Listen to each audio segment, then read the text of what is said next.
Welcome back to Talossanians, Talossites, Lozenges. That's what you are. God save our gracious King. Long live our noble King. God save the King.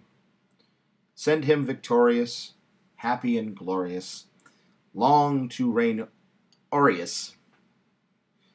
God save the King. It's a problem for me because I am at once democratic and atheist.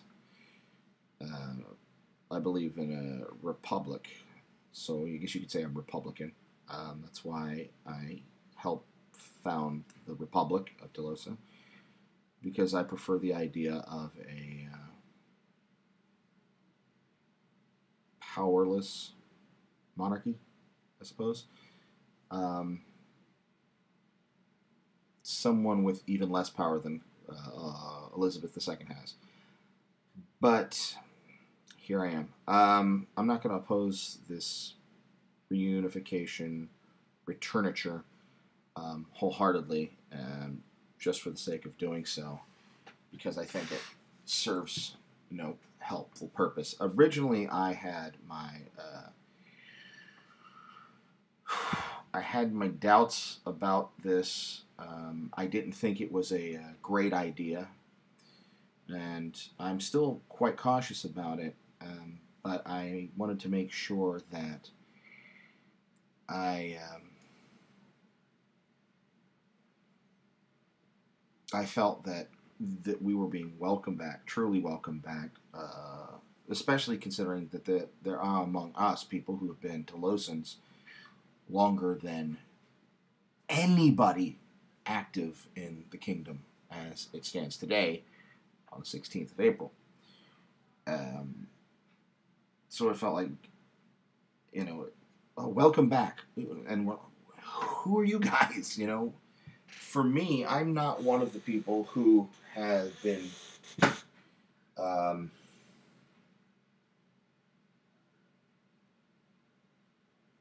let's say, hovering around the kingdom. Because, quite frankly, I.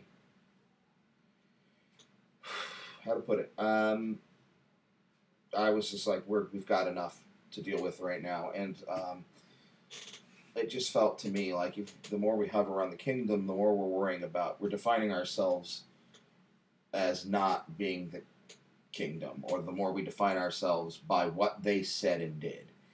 Um, and I didn't like that idea. I wanted us to define ourselves by who we are and what we do.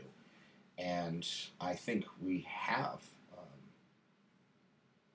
The idea of the Republic, for those who are curious, and I know you're curious, it wasn't just simply to oppose a single pain in the neck, but that really does help it. It was because the entire culture of the kingdom had become so odious because of this individual's influence that it made no real sense to continue. You don't get a fair shake. You don't say, all right, suck it up and just live with it, especially when one man was working so hard to unfairly target me that it was like, if he was willing to come after me, who he had praised almost as the second coming when I first walked through the front door, as it were, and he might remember it differently, or somebody might remember it differently. But the truth be told, I came in and I was sharp enough, and I understood the concepts enough, and I didn't have to be walked through the paces of having an imaginary country because I had done it before. Basically, he just went, oh, this guy's enthusiastic, and he's youthful, and he's, got fantastic eyes. I don't know. And, so he went cuckoo for me.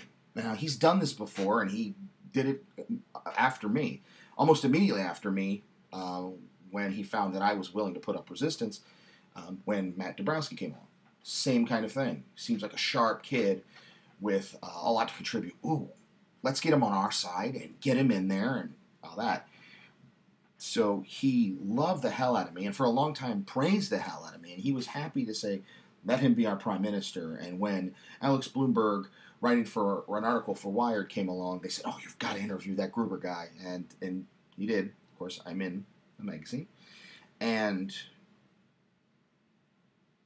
he, within 6 months after the article came out, he goes, knight, you're a knight now. I have knighted you. Knighted you. And so he was one of my... He was my number one fan, it seemed like, for a while.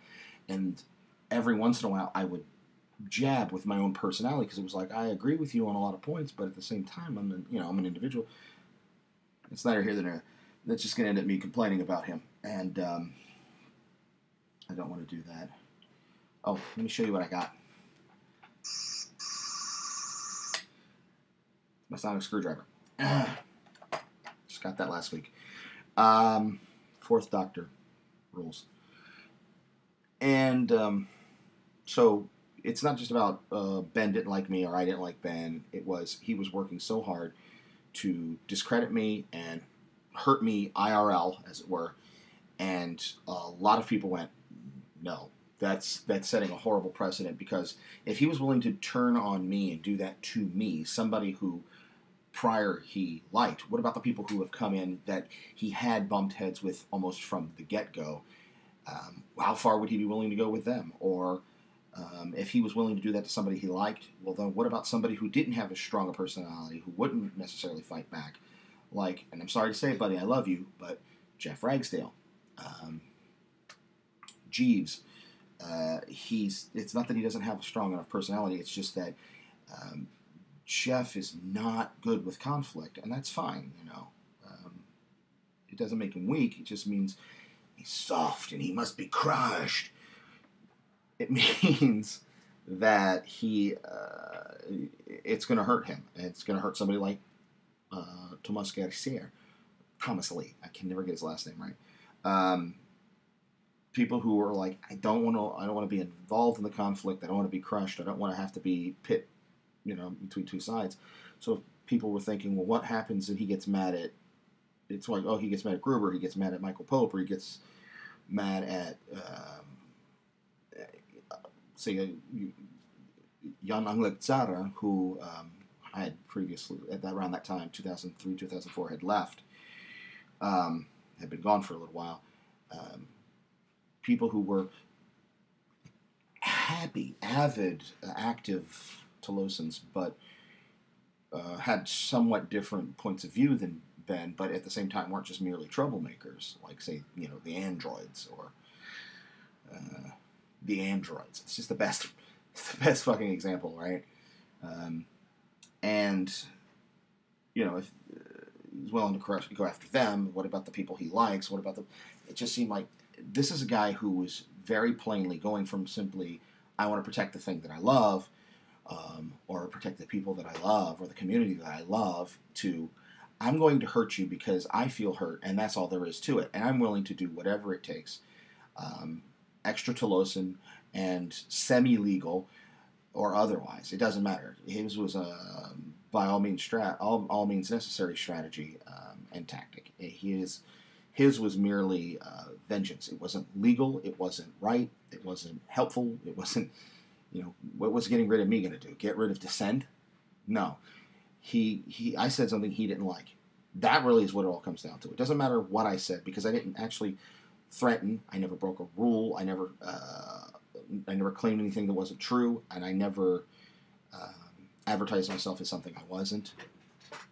So the revolution was never about me versus him. It was that's what kicked it off, and it made it so that there was a group of people who said, all right, what are we going to do about this? And it was a mailing list, and it included some of the people who had been around in the kingdom since the very beginning. And I think of two names that anybody who knows their big history can instantly name. I don't have to say them. Let's just say they both have the same first name in real life. And when those people are in on it, as well as those of us who came in the Cybersit era and people who came after the Wired article, and they all come together and say, this is unreal what this guy is doing, and it's unacceptable.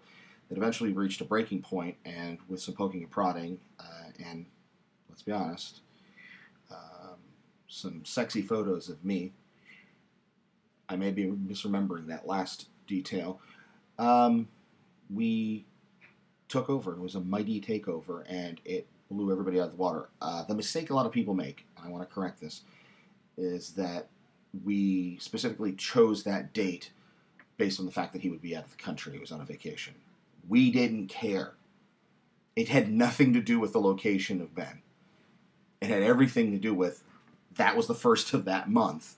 We set a date, a couple, I think not quite 2 months in advance, and we said, this is the date, we're going to do this. And up until the last moment, one of those old schoolers, old growthers, was a part of it. Now we're going to go on to part 3.